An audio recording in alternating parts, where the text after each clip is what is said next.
Bonsoir fidèles téléspectateurs, chers internautes et bienvenue dans votre magazine socio-économique Business Model.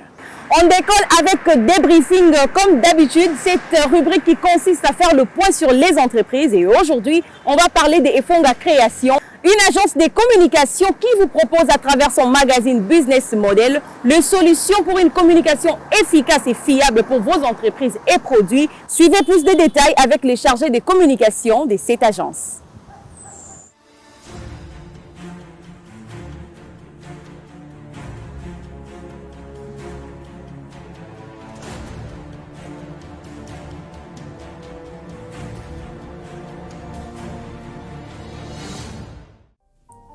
Efonga Création est une agence de communication évoluant dans le secteur de communication, presse et multimédia, ayant pour objectif d'accompagner les entreprises, les institutions, les organisations, pourquoi pas les particuliers, à augmenter leur niveau de trafic dans leur secteur de prédilection et aussi à améliorer leur stratégie de communication avec cette manière de communication aussi puissante que nous mettons à leur disposition, surtout qui est adaptée à leurs besoins. Ayant constaté une fissure communicationnelle existant entre l'annonceur et le consommateur, nous avons mis en place un magazine socio-économique centré sur les objectifs du développement durable dénommé Business Model. Ce magazine permet d'écourter l'écart existant entre l'annonceur et le consommateur en utilisant une communication commerciale qui comprend l'attractivité du produit sur le marché. Cette communication qui utilise Business Model concourt à plusieurs objectifs, à savoir l'objectif cognitif qui fait connaître le produit ou la marque et crée et accroît sa notoriété sur le marché. Il y a encore l'objectif affectif qui fait aimer les produits et crée l'intérêt, même le sentiment d'appartenance chez le consommateur. Il y a encore l'objectif cognitif qui crée le sentiment ou bien qui pousse le consommateur à passer en action pour le produit en question qui est sur le marché. Toute entreprise des biens et services, organismes, institutions ou bien des particuliers qui veulent créer une très bonne image des marques est attendue à bras ouverts à Efonga Création afin de vous populariser et de vous vendre auprès de votre cible. Comme J.V. Chimon le dit, la communication est un lien qui nous unit, mais il faut utiliser la bonne manière de communiquer pour chaque situation. Efonga Création vous vend et vous fait consommer auprès de vos cibles. Faites confiance à Efonga Création car votre satisfaction est notre devoir et Business Model reste l'idéal de votre communication.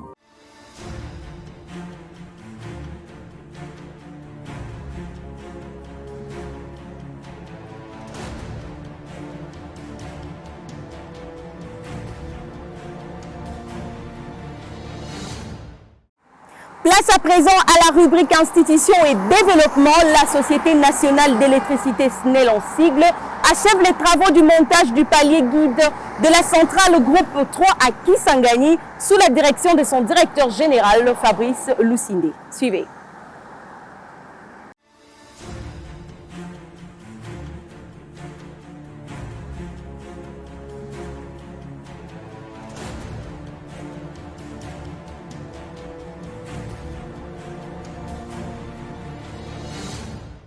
Après le 9e jeu de la francophonie organisé à Kinshasa, dont la Société nationale d'électricité a assuré l'éclairage dans toute la capitale, comme les soleils dans la nuit, c'est le tour de la population de Kisangani de danser au rythme des rayons lumière grâce à la SNEL.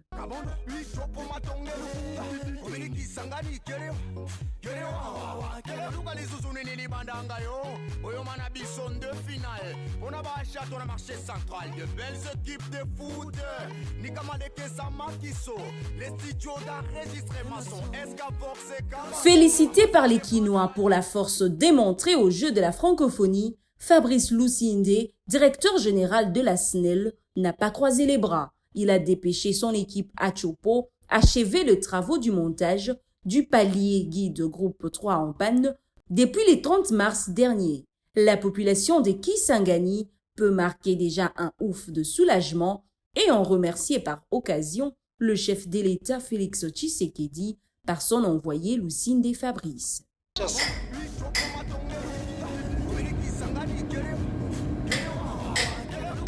Satisfait du résultat de la francophonie et de l'évolution de travaux à la centrale électrique groupe 3 de Kisangani, le numéro 1 de la SNEL a remercié tout son personnel pour ses grands travaux des titans qui ne cessent de séduire le chef de l'État Félix Antoine et le Premier ministre Samalou Kondé, chef du gouvernement.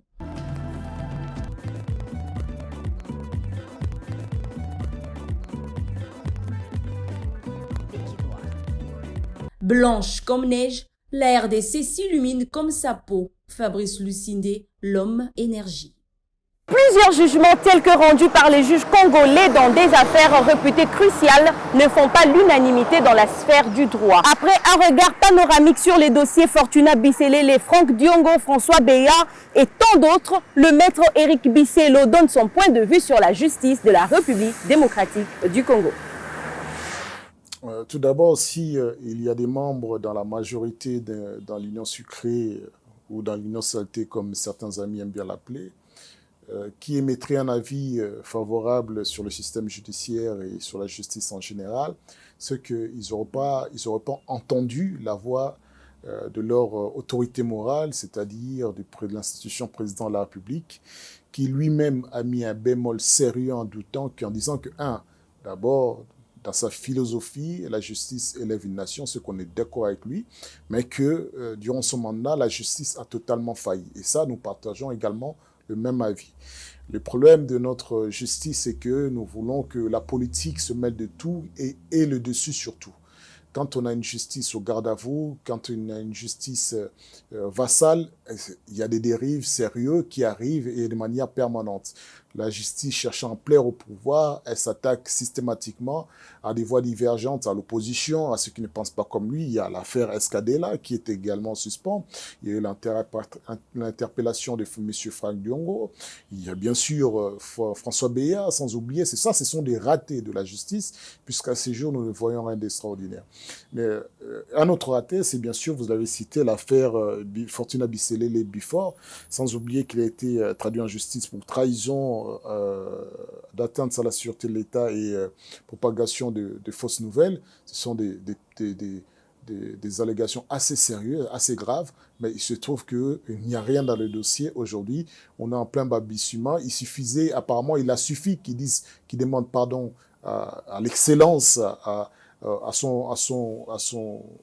roi de la République démocratique du Congo, j'ai bien dit roi, pas président, pour que tout soit effacé. On trouve bien qu'il n'y a pas de justice puisqu'il suffit que la volonté d'un seul homme fasse disparaître un dossier judiciaire ou bien fasse à ce qu'il n'y ait pas de procès. De la même manière, nous demanderons à ce roi d'avoir un regard plus paternel à l'égard de tous les Congolais, notamment de Escadela, mais en outre, François Béa dont le procès devait s'ouvrir. Et puis nous voyons que malheureusement, il n'y a pas de moyens suffisamment mis à la disposition de la justice. Les moyens sous-entendent pas forcément le recrutement permanent des hommes, mais également des tribunaux à construire, des moyens de fonctionnels pour que les citoyens se sentent à l'aise à déposer la plainte, des salaires conséquents et surtout une formation assidue auprès de magistrats, parce que beaucoup pensent que la carrière de magistrat, c'est devenir riche, avoir beaucoup d'argent, avoir des vestes, avoir des maisons et des voitures, sans oublier des femmes à foison. Et malheureusement, dans toutes les strates de la société, et que ce soit dans la justice comme dans l'appareil sécuritaire, tout comme dans la politique, nous avons malheureusement du cancer, nous avons malheureusement des maladies qui nuiraient et qui nuisent de manière permanente à l'équilibre social et au bien-être des Congolais. Donc la justice est défaillante, c'est le chef de l'État qui a dit, et que nous devons, nous, simples citoyens, nous n'avons aucune raison d'avoir confiance à une justice dont le premier des magistrats en doute la performance et surtout l'objectivité.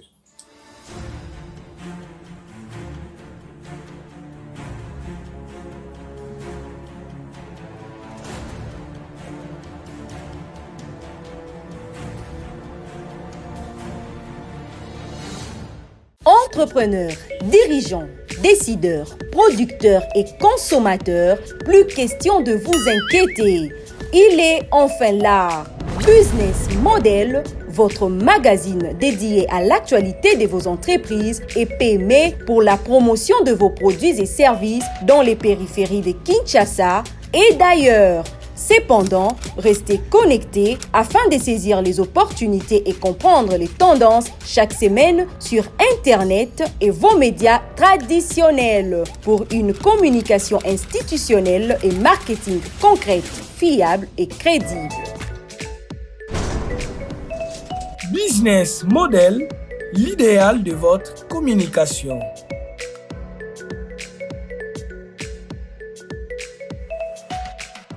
La République démocratique du Congo a accueilli le 9e jeu de la francophonie dans sa capitale de Kinshasa. Notre rédaction, à travers cet élément, vous propose une petite réflexion sur les déroulements et organisations de ces jeux, mais aussi l'utilisation de ces infrastructures post-francophonie.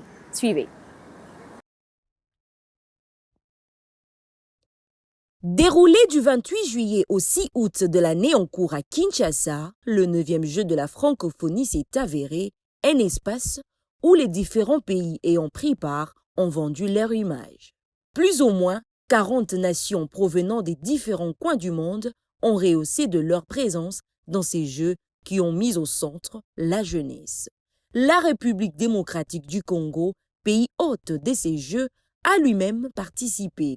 Dès son parcours, le pays de Lumumba a gagné 34 médailles à la fin, dans toutes les compétitions confondues. Dans ces 34 médailles, 5 ont été en or, 11 en argent et 18 autres en bronze.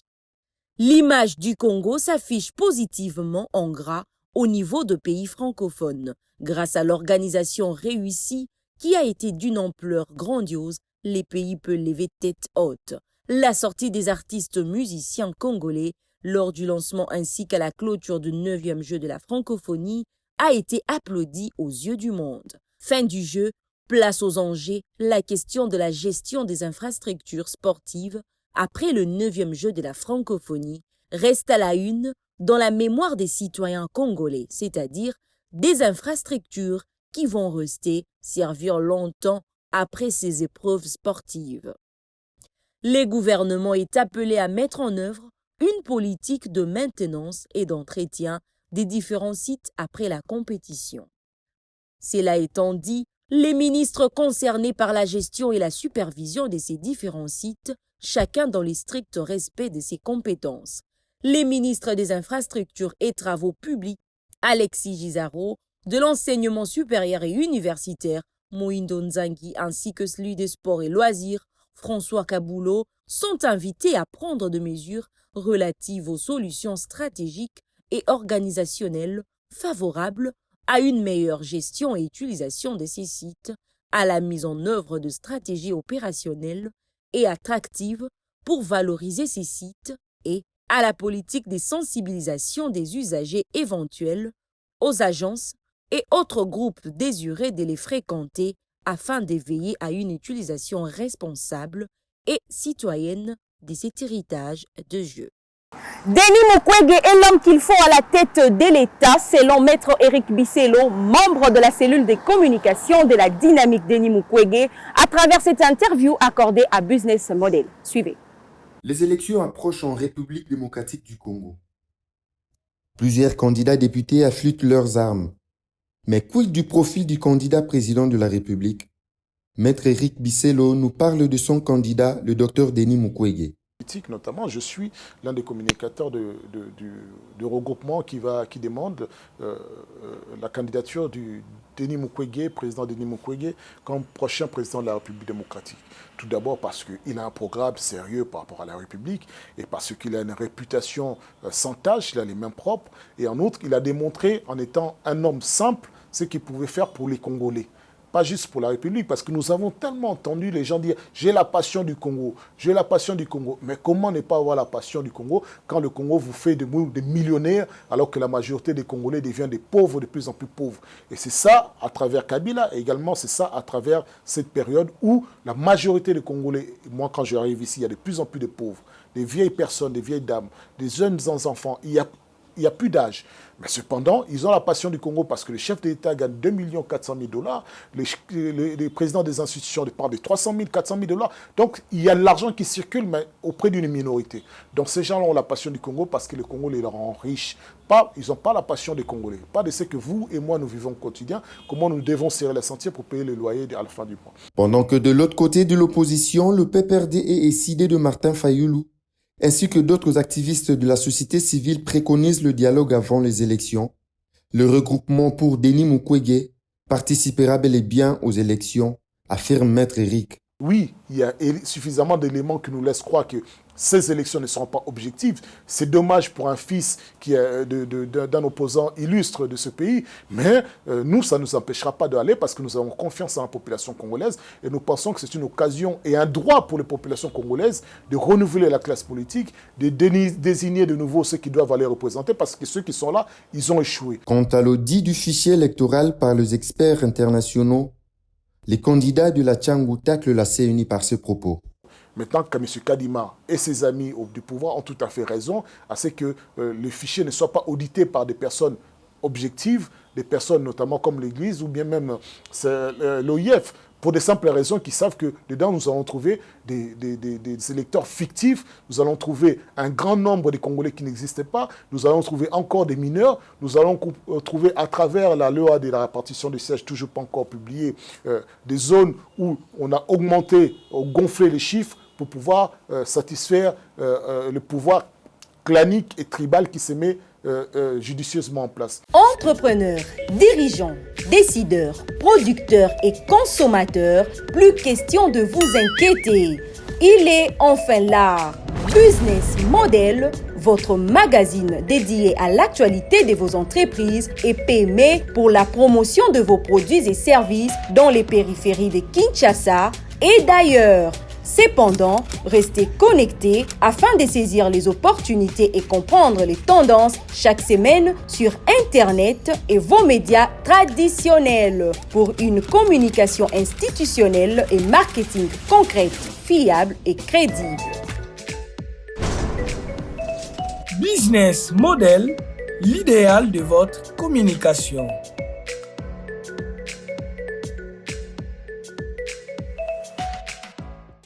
Place à présent à la rubrique jargon économique. Aujourd'hui, nous allons décrypter pour vous les termes économiques troc. Que cela signifie? Suivez.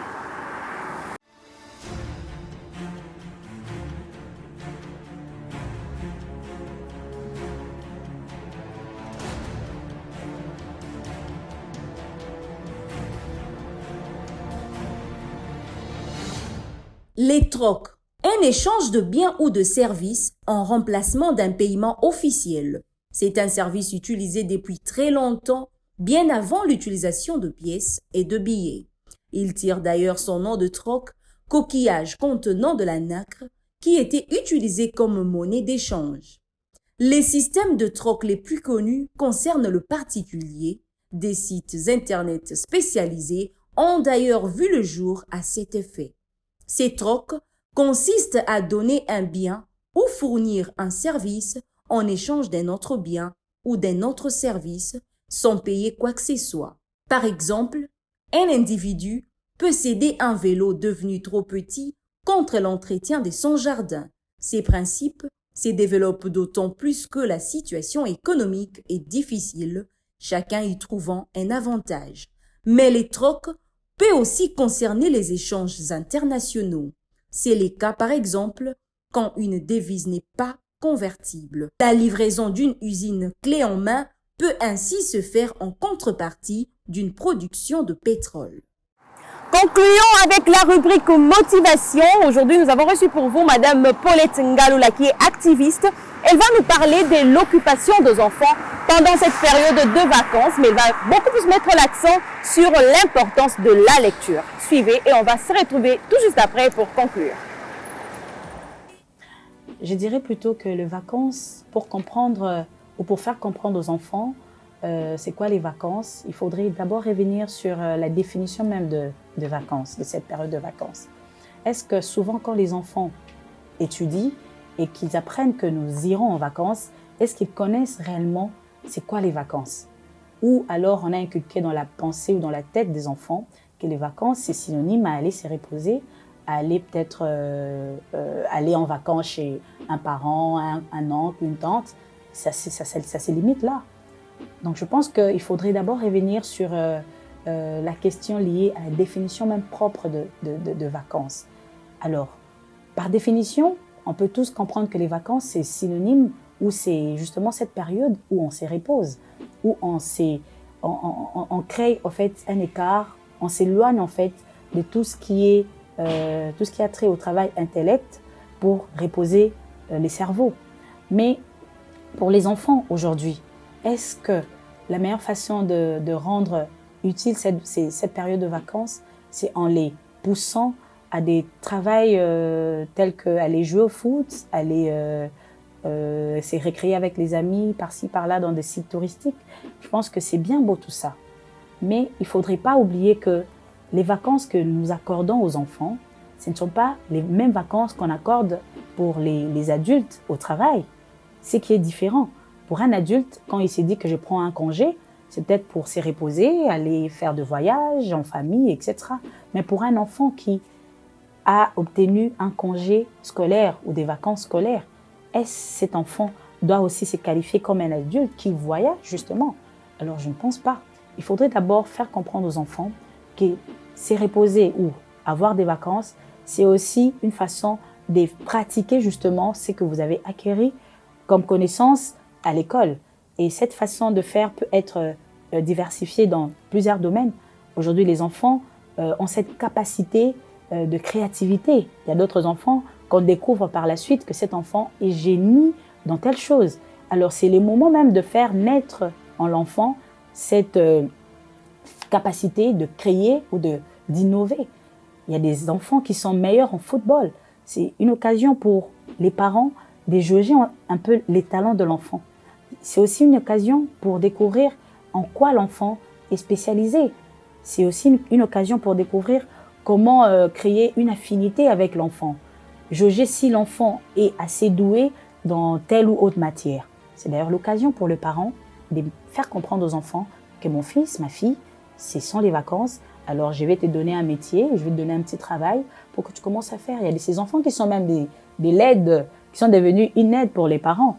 Pendant que l'enfant étudiait, maman, chaque fois quand elle partait au travail, elle revenait avec son argent qu'elle a bénéficié de son commerce. Elle peut le compter elle-même cet argent, mais quand l'enfant est là, la maman compte avec son enfant. Donc pour dire que l'enfant devient une aide pour sa maman. Donc ainsi de suite dans plusieurs autres domaines. Donc je pense que les vacances, pour moi, c'est ça, rendre utile un enfant en lui permettant d'être productif, d'être créatif et aussi penser autrement qu'il a toujours tendance à penser à l'école. Voilà. L'importance de la lecture pendant cette période de vacances. Je dirais d'abord que la lecture, c'est quelque chose qui permet l'ouverture d'esprit. Et pour moi, donner le goût à l'enfant, à la lecture, c'est quelque chose de très recommandable pour moi parce que la lecture en soi, ça rend en fait encore plus intelligent l'enfant et ça permet justement à l'enfant de comprendre certaines choses avant même d'aller apprendre à l'école. Vous savez, dans d'autres pays, on recommande souvent aux enfants de lire eux-mêmes à la maison. Mais vous verrez qu'ici, chez nous, les enfants n'ont pas cette culture-là de lire ou de fouiner dans les livres certaines choses. Pourquoi? Parce que nous avons complètement exclu le fait que la lecture peut contribuer nécessairement au développement intellectuel de l'enfant. Et pour moi, je pense que la lecture, c'est parmi les meilleures méthodologies, c'est parmi les meilleures stratégies pour pousser à l'enfant à avoir le goût même de la lecture quand il sera grand. Parce qu'aujourd'hui, nous allons le dire, je vais dire la vérité, il y a beaucoup de jeunes, beaucoup d'adultes qui ont du mal à lire, qui ont du mal à ouvrir un livre pendant même 1 heure. Pourquoi? Parce qu'il n'a pas eu ces goûts-là dès le bas âge. Alors que la lecture, c'est quelque chose qui permet de bannir en fait l'ignorance. Alors, pour moi, je dirais que pendant les vacances, il faudrait plus profiter de cette période pour amener les enfants à lire. Pendant les vacances, il y a beaucoup de choses qui se passent. Il faudrait alors inciter aux enfants l'envie de lire, l'envie d'écrire même, parce que la lecture joue un rôle très capital dans le développement intellectuel même de l'être humain. Et pour un enfant, pousser l'enfant à lire, je pense que c'est l'idéal.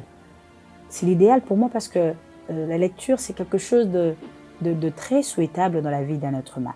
Mais malheureusement, dans notre pays, on a tendance à l'exclure de certaines de nos pratiques quotidiennes, ce qui n'est pas très très profitable à notre développement. Alors moi, je recommanderais à tous les enfants de pouvoir se jeter, se noyer dans la lecture et apprendre plus dans la lecture. Il y a des manuels qu'on donne, il y a des ouvrages qu'on remet aux enfants. C'est le moment de donner ces goûts-là aux enfants. Toi, parent qui est à la maison, de commencer chaque fois à lire une page à une autre avec l'enfant pour essayer de lui donner ses goûts de la lecture. Alors pendant les vacances, je pense que parmi tant d'autres pratiques qui existent, qu'on peut donner aux enfants, telles que pour les parents qui ont les moyens, ils peuvent envoyer leurs enfants dans d'autres pays, à l'étranger, pour aller peut-être passer des choses, découvrir de nouvelles choses, ce qui est bien. Mais pour ceux qui n'ont pas de moyens, c'est pour eux en fait l'occasion de donner des nouveaux ouvrages aux enfants pour qu'ils apprennent. Parce que dans la lecture, c'est aussi une façon de voyager. C'est aussi une façon de rencontrer des choses que nous n'avions pas peut-être eu l'occasion de rencontrer en voyageant. Je proposerais aux parents de pouvoir mettre les enfants face à des réalités telles qu'ils doivent commencer à produire pendant les vacances. Les vacances, certes, c'est pour se reposer, mais est-ce qu'il faut carrément arrêter tout parce qu'on se repose? Non, je ne pense pas. Il faut profiter de ces moments pour réveiller la conscience des enfants en leur donnant des choses qui pourront peut-être être bénéfiques pour eux, telles que aller peut-être en vacances à l'étranger pour découvrir des merveilleuses choses, aller peut-être à la rencontre d'autres choses dans des sites touristiques, des magnifiques sites touristiques que nous avons ici en RDC, mais aussi ne pas oublier la lecture parce que c'est parmi justement, comme je viens de le dire, les éléments qui renforcent les capacités intellectuelles d'un enfant. Alors, il faut alors pousser ces enfants à la lecture, à des choses qui vont permettre leur croissance intellectuelle, qu'ils commencent à être productifs, créatifs, innovateurs, parce qu'aujourd'hui, nous avons des enfants très talentueux qui sont forts en mathématiques, qui sont forts en français, qui sont forts en un domaine à un autre. Alors, c'est l'occasion pour nous, les parents, d'aider ces enfants à se découvrir, à découvrir les talents qu'ils ont et aussi finir par le mettre en pratique plus tard. Parce que, vous savez, quand nous revenons, chaque fois qu'on revenait de vacances, il y avait des questions qu'on se posait à l'école. Ah, comment étaient tes vacances? Qu'est-ce que tu as fait pendant les vacances? Alors, si ton enfant n'a pas la possibilité d'expliquer aux autres qu'est-ce qu'il a fait pendant les vacances, là, alors, ça devient un problème. Il faut que l'enfant ait cette capacité d'expliquer à ses amis à l'école que voilà, pendant les vacances, j'étais avec ma mère, on a fait, elle m'a appris à faire la pâtisserie, par exemple. Elle m'a appris à faire d'autres choses que j'ignorais. Et aujourd'hui, je peux mieux faire quelque chose. Et tout ça, ça montre que l'enfant a bénéficié de ses vacances.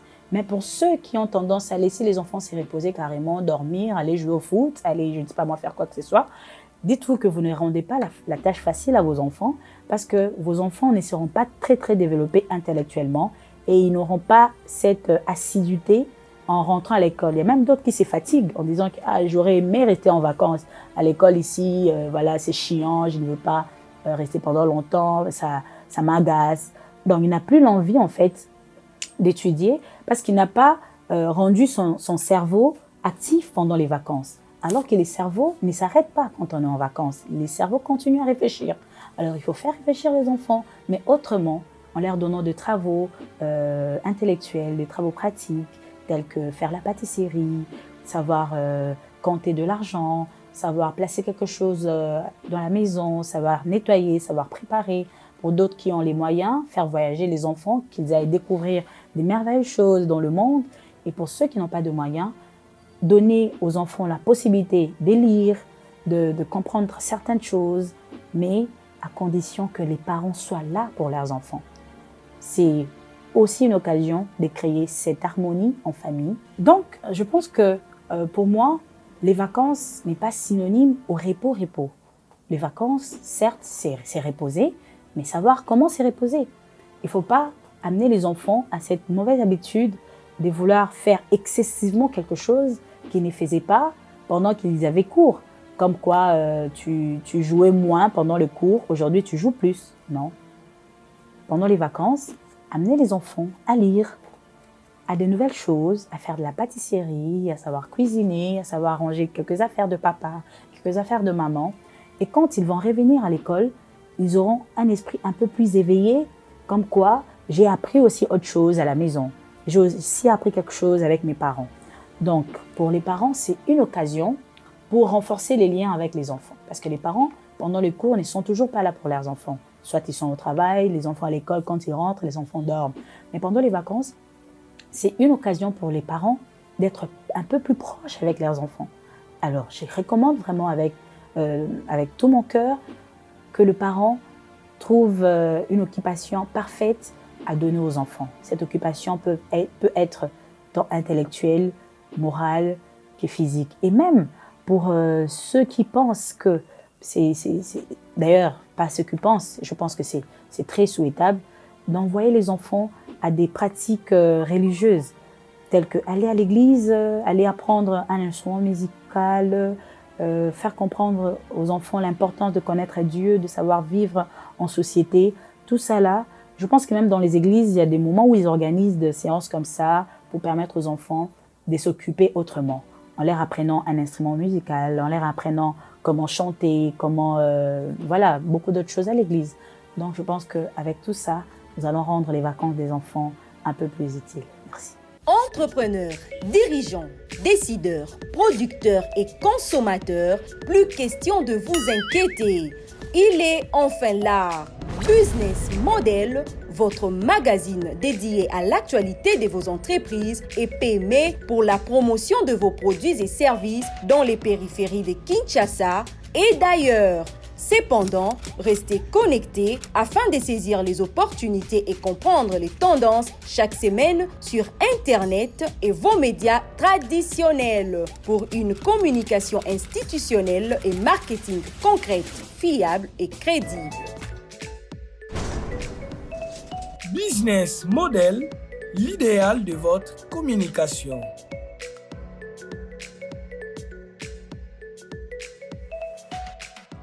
Vous étiez nombreux à nous suivre. Nous sommes arrivés pratiquement à la fin de Business Model dès ce soir. Merci de votre particulière attention et fidélité. Merci également à nos partenaires qui continuent encore et encore de nous faire confiance. Nous lançons aussi un appel à ceux qui hésitent encore. Venez nombreux car Business Model va assurer la communication de vos produits et entreprises. Quant à moi, je vous dis au revoir et à la prochaine.